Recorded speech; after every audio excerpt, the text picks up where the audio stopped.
आज हम मंडी रियासत के बारे में बात करने वाले हैं, जिसमें कि जो एक राजा था सुकेत रियासत का, साहूसेन। तो उसका भाई था बाहुसेन। तो बाहुसेन और साहूसेन दोनों के बीच में अच्छे रिलेशन नहीं थे। उनके बीच में एक बार झगड़ा हुआ और बाहुसेन जो है कुल्लू के मंगलौर में जाकर के भाग जाता है। और बाद में कहा जाता है कि उन्हीं की ही 12वीं वंशज का एक राजा होता है अजमेर सेन, जो मंडी शहर की स्थापना करता है। तो वही उस टाइम में जो बाहुसेन झगड़ा करके मंडी भाग जाता है मंगलौर में, तो वो एक मंडी रियासत की स्थापना करता है 1000 के आसपास। तो 1000 भी कहा जाता है, 1330 में भी कहा जाता है। अलग अलग डेट जो मेंशन की गई है अलग अलग बुक में। आपने 1000 ईस्वी के आसपास जो है लेके चलना है। तो इसने अपनी राजधानी जो है हाट, जो कि कुल्लू में है, वहाँ पे अपनी राजधानी बनाई थी, क्योंकि ये मंगलौर में ही कुल्लू के ही उसमें भाग गया था। तो कुल्लू में अपनी जो राजधानी है हाट में बना दी। उसके बाद राजा जो है बाणसेन बनता है। बाणसेन जो है, बाण का मतलब होता है एक पहाड़ी लैंग्वेज में ओक के पेड़ को बाण कहा जाता है। तो इसका जन्म जो है बाण के पेड़ के नीचे हुआ था, इसीलिए इसको बाणसेन के नाम से जाना जाता है। और इसने जो वहाँ की राजधानी है वो भ्यूली में स्थानांतरित की। बाद में जो पराशर लेक है, जहाँ पे पराशर लेक पे एक मंदिर बनाया है, पराशर मंदिर, उसका निर्माण भी बाणसेन ने ही किया था। और मंडी रियासत का जो श्रेय है स्थापित करने का, वो मोस्टली जो बाणसेन को जाता है, क्योंकि इसने एक तो भ्यूली में राजधानी बदली, जो पराशर लेक का जो मंदिर है, पराशर मंदिर, उसको भी देखा। तो इसीलिए इसका श्रेय जो है बाणसेन को जाता है। उसके बाद राजा जो है कल्याण सेन बनता है, जिसने जो राजधानी है सबसे पहले बठोली बनाई, जो कि आज के नाम पे पुरानी मंडी के नाम से जाना जाता है। तो इसमें क्या, जो बठोली थी वो जो सुकेत के राणा हुआ करते थे उनके अधिकार में हुआ करती थी। तो सुकेत के राणाओं को हरा करके कल्याण सेन ने बठोली जो है उस पर अपना अधिकार किया था, और बाद में उसी को अपनी राजधानी भी बनाया। और वहीं से ही सुकेत से ही चहती और समूर को भी अपने राज्य में ही किया था। तो उसके बाद राजा जो है वो बनता है दिलावर सेन। तो दिलावर सेन तो एक तो जो सिकंदर का समकालीन, तो दिलावर सेन के टाइम पे ही सिकंदर ने मंडी पर आक्रमण किया था। और वहाँ पे एक धार थी, धार का मतलब एक पहाड़ी थी, जिसको आज भी सिकंदर के नाम से जाना जाता है। उस पूरी पहाड़ी पर जो था सिकंदर का ही अधिकार होने लगा, तो उसको आज भी उस धार को सिकंदर नाम से जाना जाता है।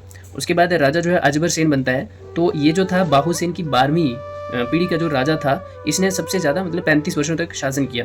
तो एक तो उसने राजधानी जो है वो सालियाना में स्थानांतरित की और मंडी शहर की भी स्थापना की थी।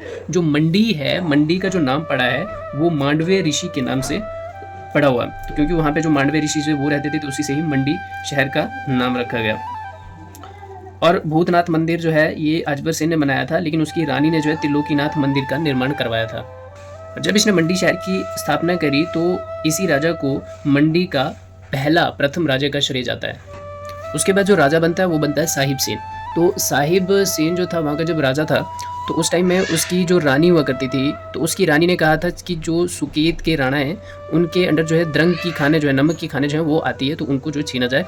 तो वो अपनी रानी के कहने पर राणाओं पर आक्रमण कर देता है, और जो राणा होते हैं वो सुकेत भाग जाते हैं। और बाद में उसमें उससे पहले जो था उसके ऊपर सुकेत का अधिकार था, तो वो सुकेत भाग जाते हैं जब साहिब सेन ने इस पर आक्रमण किया था। तो मंडी का राजा साहिब सेन और प्रताप सिंह जो कुल्लू का राजा होता है, ये जो लगसारी का क्षेत्र था ये वहाँ के राणाओं के अंडर हुआ करता था। तो लगसारी का जो क्षेत्र है वो जीत जाते हैं साहिब सेन और प्रताप सिंह। तो इसमें क्या करते हैं कि वो आधा आधा बांट लेते हैं। तो आधा आधा जब बांटते हैं, तो जो आज का मंडी का सिराज और कुल्लू का सिराज है, तो उसको ही कहा जाता है कि जब लगसारी का क्षेत्र है वो इन्होंने उसके ऊपर अधिकार किया था। तो उसको आज भी अगर मंडी या कुल्लू जाते हो, तो मंडी का जो सिराज है वो वही क्षेत्र है जो साहिब सेन ने और प्रताप सिंह ने लगसारी का क्षेत्र जो है राणाओं से जीता था। तो उसके बाद नारायण सेन जो है उसका पुत्र होता है। तो हुरंग एक नारायण देव थे, उसकी कृपा से उसको बेटा हुआ था, पुत्र हुआ था नारायण सेन। तो बाद में वो राजा भी बनता है। तो इसके टाइम में जो मंडी रियासत जो है मुगलों के अधीन आ गई थी, इतना भी कहा जाता है। तो उसके बाद राजा जो है नारायण सेन बनता है। तो नारायण सेन जो था वो बीमार रहता था, बहुत ज़्यादा बीमार रहता था। तो एक सिद्ध था चुन्नी और मुन्नी, ठीक है, मतलब एक वैद्य टाइप का था, तो चुन्नी और मुन्नी, तो उन्होंने ही नारायण सेन को ठीक करवाया था बाद में। तो उसके बाद जो संत के शिष्य थे, तो इसके लिए संत के शिष्य जो थे उन्होंने मंदिर चलाने के लिए राजा ने एक उपकर जो है वो चालू किया था उस टाइम में। तो देखना आज भी अगर मंडी में जाते हैं तो पीर की जो प्रथा होती है वहाँ पे वो अभी भी लागू है वहाँ पे। तो वहाँ पे उन्होंने एक उपकर चलाया जिसको पीर प्रथा के नाम से भी जाना गया था उस टाइम में। तो उस टाइम में सुकेत से ज़्यादा भाग राज्य में मिला लिया था, जो कि सुकेत ने, कुल्लू ने मंडी के क्षेत्रों से हड़पा था। तो उसके बाद नारायण सेन ने नारायणगढ़ का जो किला भी बनवाया। तो हरि सेन जो उसके बाद राजा आता है, तो जगत सिंह जो नूरपुर का राजा होता है इसके टाइम में, जगत सिंह के। तो इसके टाइम में, जगत सिंह के टाइम में जो मुगल हुआ करते थे वो भी आए थे, तो मुगलों का भी समकालीन होता, मुगलों का राज भी शुरू होता है हरिसेन के टाइम में।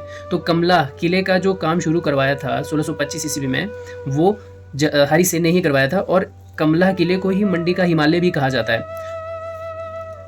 तो चंबा का राजा था एक पृथ्वी सिंह। तो जब इसका जन्म हुआ था, तो इसका जन्म जो है दाई ने इसको बचाया था। जन्म के उसके बाद दाई ने पृथ्वी सिंह को बचाया, तो ये मंडी में भाग गया था।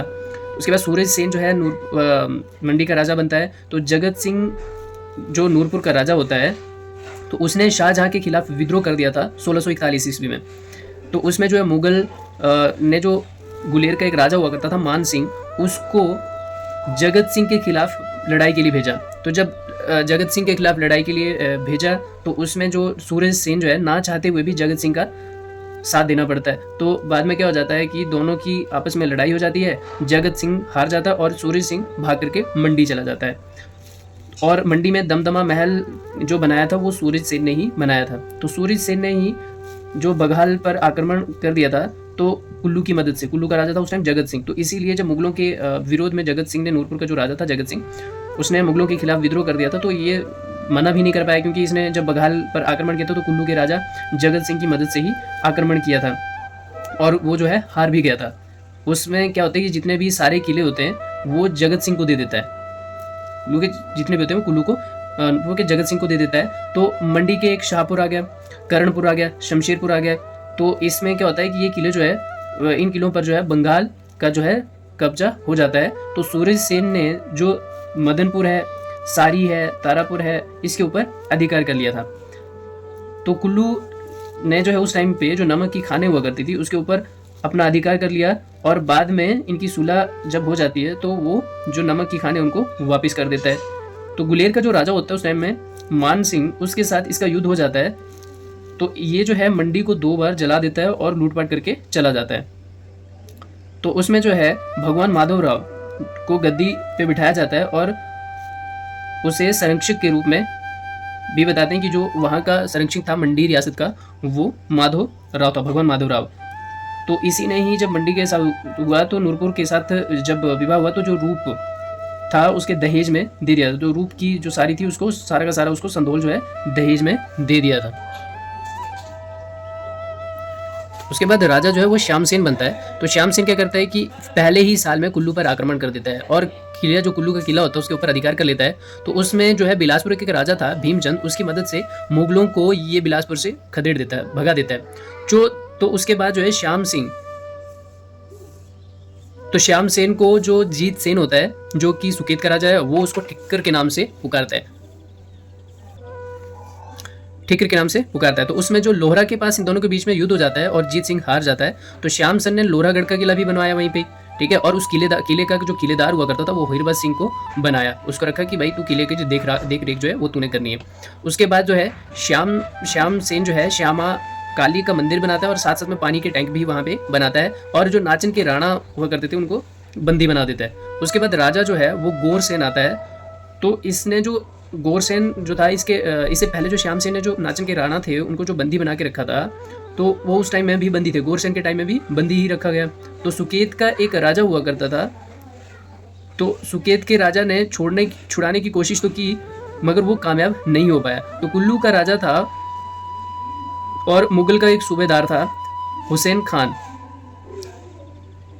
इनके साथ सांठगांठ ली और मंडी को जो है मंडी के ऊपर जो है आक्रमण करने का किया। तो राणा को छोड़ दें, तो उसका जो सूबेदार है उसने कहा कि भाई राणा को तो है छोड़ दें, नहीं तो मंडी के ऊपर जो ये आक्रमण कर देंगे। पर जो गोरसेन था उसने नवाब हुसैन खान की बिल्कुल भी नहीं सुनी, और बाद में जो है राणा को भी मार दिया। तो उसमें बहरूपिया जो था एक गोरसेन के ही वहीं काम करता था, अधिकारी था। तो उसने कहा कि अगर आप कहें तो मैं इन मुगलों को वापस भेज सकता हूँ, तो मुझे एक अच्छा सा इनाम चाहिए। वो इनाम मांग रहा था, तो उसने एक झूठी ही एक कहानी ऐसी बना दी कि भाई आपको मुगलों से ही फरमान आया हुआ है कि आप वापस आ जाएं। तो उसी के सच मान करके जो है मुगल जो है वहाँ से वापस चले जाते हैं। तो उसमें जो गोरसेन राजा था उसने वो जो बहरूपिया वहाँ पे काम करता था उसको बहुत सारा इनाम भी दे दिया। तो कहलूर जो था, गोरसेन ने जो कहलूर से संधि भी कर ली थी 1675 ईस्वी में। तो इनके बीच मंडी और कांगड़ा के बीच में हटोली लड़ाई में कहलूर ने मंडी का ही साथ दिया था। उसके बाद सिद्धसेन जब राजा बनता है तो ये एक मंडी रियासत का योग्य राजा हुआ करता था। तो इसने बंगाल, कुल्लू, सुकेत के कई क्षेत्रों को वापस ले लिया और इसके जो पिता की जो रखेल हुआ करती थी उसका एक बेटा था मियाँ जप्पू को, उसको अपना वजीर भी बना लिया था। तो मियाँ ने एक जमीन बंदोबस्त भी निकाला जो कि 200 वर्षों तक जो है वो चलता रहा। तो उसमें जो नकदी उधार का प्रतिबंध था उसके ऊपर भी रोक लगा दी, जो नकदी उधार लेते थे उसके ऊपर प्रतिबंध लगा दिया। तो मियाँ बीरू को सेनापति बनाया। तो उस टाइम में जो सेना को नए से संगठित किया उसने और अच्छे से सैनिक जो है वहाँ पे सेना चलाई, सेना को अच्छे बताता था। तो उससे सेना में बहुत सारा सुधार आ गया, क्योंकि आसपास के जितने भी क्षेत्र थे वो मंडी रियासत के ऊपर आक्रमण करते थे, तो वो मंडी वाले हार जाते थे मोस्ट टाइम। तो उसने मियाँ बीरू को जो है सेनापति ही चुन लिया। तो बाद में सेना में बहुत अच्छे से सुधार भी किए। तो इसी के टाइम में ही जो आर्थिक और राजनीतिक साथ साथ में जो सैनिक दशा थी वो मंडी रियासत की अच्छी हुई। तो उसके बाद जो है इसने अधिकार कर लिया नाचन, दलेल, हटली, इसके ऊपर भी इसने अधिकार कर लिया 1688 ईस्वी में। फिर उसके बाद धनेश्वरगढ़, सरकपुरगढ़, शिवपुर किला, तो ये जो किला थे 1690 ईस्वी के आसपास इसने अपने अधीन कर लिए। तो उसमें जो सुकेत का रायपुर था और सुकेत का माधोपुर था, इसको भी 1698 और 1699 में इसने वापस ले लिया। तो दामाद की इसने हत्या करवा दी थी दमदमा महल के अंदर, और गोविंद सिंह का इसने सिद्धसेन ने स्वागत किया बहुत अच्छे से, और उसने बाद में आशीर्वाद दिया कि मंडी को जब लूटेंगे आसमानी गोले छूटेंगे, ये आशीर्वाद दिया था उसे। तो बाद में जो है ये आशीर्वाद जो दिया था उसने तो वो गलत हो जाता है, बताऊंगा मैं आगे कब हुआ था। तो इसके टाइम में क्या होता है कि मंडी में अकाल आ जाता है 1683 ईस्वी में, क्योंकि ये हिस्ट्री ऑफ मंडी स्टेट की जो बुक है उसके अकॉर्डिंग है, तो उसमें बताया था। तो उसके बाद जो सिद्धसेन है वो जो वहाँ पे सिद्धकोट किला जो है ये भी सिद्धसेन ही बनाता है। तो ये मंदिर है जो सिद्ध गणपति का मंदिर है, सिद्ध भद्रा का मंदिर है, सिद्ध जलपा का मंदिर है, सिद्धसार का मंदिर है, त्रिलोकनाथ का मंदिर हुआ, शंभू महादेव का मंदिर हुआ, ये सारे के सारे मंदिर का निर्माण भी सिद्धसेन ही करवाता है। उसके बाद शमशेर सेन जो है राजा बनता है। तो बेटे शिव ज्वाला की मृत्यु हो जाती है, तो उसका जो पोता होता है शमशेर वो राजा बनता है। तो इसी के टाइम में जप्पू वजीर जो है वो सारा का सारा कार्यभार जो वो संभालता है। तो कुल्लू पर आक्रमण करके चौहार पर अधिकार कर लेता है शमशेर सेन। भाई जो धुलहटिया होता है, धुलचटिया उसको वजीर बना लेता है ताकि वो जो है अपना कार्यभार वहाँ का संभाल सके राजा के साथ। और मंडी पर जस्सा सिंह और जय सिंह का प्रभाव होता है उस टाइम में, उस चीज़ का डर है। उस टाइम में जो शमशेर के टाइम में जप्पू वजीर होता है तो उसका जो कार्यभार संभालता होता है शमशेर सेन का, तो उस टाइम में जो हटली होती है, हटली और हरिदास, वो हटली जो इसकी माँ होती है और हरिदास जो है माँ का भाई होता है, मतलब मामा और माँ, तो उसको जप्पू वजीर को मरवा देते हैं। तो उसके बाद जो है राजा बनता वो बनता सूरमा सेन। तो इसने शिक्षक राम बैरागी को ही अपना वजीर मान लिया, और जो कुल्लू का प्रीतम सिंह था उस टाइम में राजा था, उसने वहाँ पे आक्रमण कर दिया और देवोट, मस्तपुर, साड़ी, अमरगढ़ और इन सबको वापस ले लिया। तो इसने एक सिद्धांत लागू किया जो कि चुप रहना था, जब भी कहीं जाता था तो चुप रहता, तो ये उसने एक सिद्धांत लागू कर दिया। उसके बाद जो राजा जो ईश्वरी सेन बनता है तो बैरागी को अपना वजीर बना लेता है, और संसार चंद ने 1792 में धावा बोल दिया था और वहाँ को लूट लिया, मंडी को लूट लिया था। और कमला किला पे भी कमला किला जो है वो लूट नहीं पाता है, वो बच जाता है। जब संसार चंद जब मंडी पे लूट करता है तो सुकेत ने जो है खुद ही जो अधीनता जो है संसार चंद के अधीन वो खुद ही स्वीकार कर ली। तो ईश्वर सेन और उसका जो भाई होता है जालिम सेन, इनको बंदी बनाकर सुजानपुर ले जाते हैं, और जो ईश्वरी सेन है वो 12 साल तक नदौन में ही बंदी बन के रहता है। तो गोरखों ने बाद में जाकर के उसको छुड़ाया और मंडी भेज दिया 1805 ईस्वी में। तो उसमें क्या होता है कि जो राजा होता है उग्रसेन बुशहर रियासत का, तो वो मंडी में शरण लेता है 1805 ईस्वी में, और बाद में क्या हो जाता है कि गोरखों का ही अधिकार हो जाता है। तो जब ये शरण लेता है तो उसके बाद राजा जो है वो ईश्वरी सेन का भाई जालिम सेन बनता है। तो ये क्या होती है कि वैध संतान नहीं थी, तो 75,000 जो है कर लोगों से लेता था। तो ईश्वरी सेन और जालिम सेन जो थे इनके बीच में बनती नहीं थी। तो उसमें क्या हुआ कि जालिम सेन ने और ईश्वरी सेन ने 1 लाख जो है वो रणजीत सिंह को दिए थे। बाद में इन दोनों के बीच में जब सुलह हो जाती है तो ये जो झगड़ा है उस टाइम रुक जाता है, क्योंकि जो रणजीत सिंह है ये दोनों के ऊपर हमला करना चाहता था, लेकिन दोनों के बाद पता नहीं कैसे कैसे ईश्वरी और जालिम सेन में आपस में सुलह हो जाती है और ये जो लड़ाई है वो रुक जाती है बाद में। तो उसमें जो सुलपुर क्षेत्र होता है और इस यहाँ पे झगड़ा हो जाता है मंडी और कहलूर का। उसके बाद बलवीर सेन 1839 में जब राजा बनता है तो लॉर्ड विग्ने जो है उस टाइम यहाँ आता है और जो सती प्रथा है उसके ऊपर भी लिखता है कि जब राजा मर जाता तो उसकी रानी को भी जला दिया जाता था। तो रणजीत सिंह का जो पोता होता था नैनिहाल सिंह, उसने जनरल वेंटूरा को भेजा था आक्रमण के लिए। तो सिख सेना मंडी और कमलागढ़ किले पर अधिकार कर लेती है और बलवीर सेन को अमृतसर भेज दिया जाता है।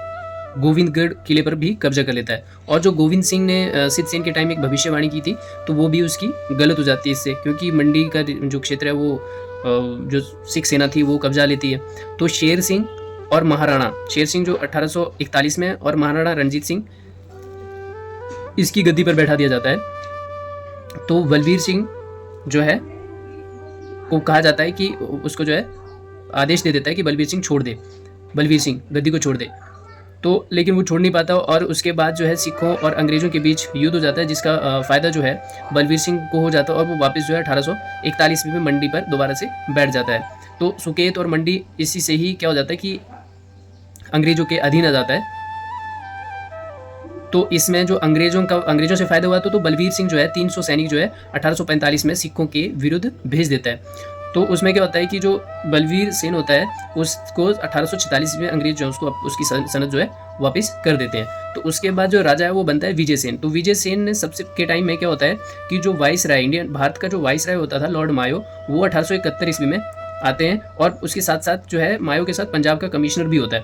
तो पंजाब का उपराज्यपाल जो है सर हेनरी, वो 1874 ईस्वी में आता है और एक ब्यास नदी पे पुल भी बनाता है 1881 ईस्वी में।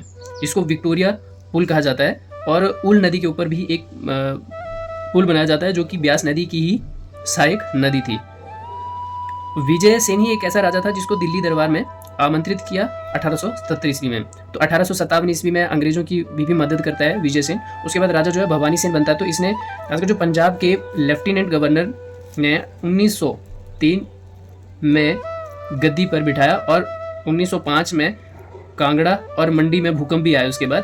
तो उसमें क्या हुआ कि लॉर्ड किचनर ने भी मंडी आया 1905 ईस्वी में। उस टाइम में क्या हो गया था कि जो मंडी और कांगड़ा था उसमें भूकंप आया तो बहुत सारा नुकसान हुआ था, इसीलिए जो लॉर्ड किचनर है वो मंडी आया था। तो इसमें जो दरबार हॉल है उसको 30,000 देकर के बनवाया था और नमक कर जो बहुत सारा लगा दिया था उसके ऊपर कमी लगा दी इसने कि 1907 में वो कम करवा दिया। तो इंग्लैंड का एक सम्राट था जॉर्ज पंचम, इसका जब दरबार लगता है दिल्ली में तो यहाँ पे भी इसको बुलाया जाता है 1911 में। उसके बाद जो अंतिम राजा बनता है वो बनता है जोगिंदर सेन। तो ये उस टाइम में जो था 8 वर्ष का था। तो इसका जो सुपरिटेंडेंट था वो गार्डन वॉकर था जो कि अंग्रेज था एक। तो उस टाइम में क्या हुआ करता था कि लोग शिकार बहुत ज़्यादा करते थे, तो इसने शिकारों पर भी एक नियम जो है वो लागू किया 1913 और 14 में। तो जो जितना भी सरकारी कामकाज था उसको उर्दू लैंग्वेज में कर दिया। तो इसमें जो बच्चियों की जो लड़कियों की शादी होती थी, 16 साल की लड़कियों की शादी होती थी, अगर वो राजी नहीं है तो उसके ऊपर भी प्रतिबंध लगा दिया कि लड़की जो है बोल सकती है कि मेरे को 16 साल की भी बच्ची हो तो उसके ऊपर शादी नहीं करनी। तो ये सबसे पहले जोगिंदर सिंह ने ही शुरू किया था। तो मंडी में जो हरदेव सिंह ने गदर सिंह पार्टी का एक शुरू किया था, तो अभियान शुरू किया था, उसमें जो 1914 में बहुत सारे वहाँ के सदस्य भी बनाए और बाद में हरदेव ने अपना नाम जो है स्वामी कृष्णानंद रख दिया था। तो जो मंडी में एक षड्यंत्र हुआ था उसकी जो घटना है वो इसी के समय में हुई थी और 15 अप्रैल 1948 को हिमाचल प्रदेश में इसको विलय कर दिया और 1952 और 56 तक जो है जोगिंदर सेन को ब्राज़ील में भारत के राजदूत के नाम से भी जाना था, उस राजदूत के नाम पर भी काम किया।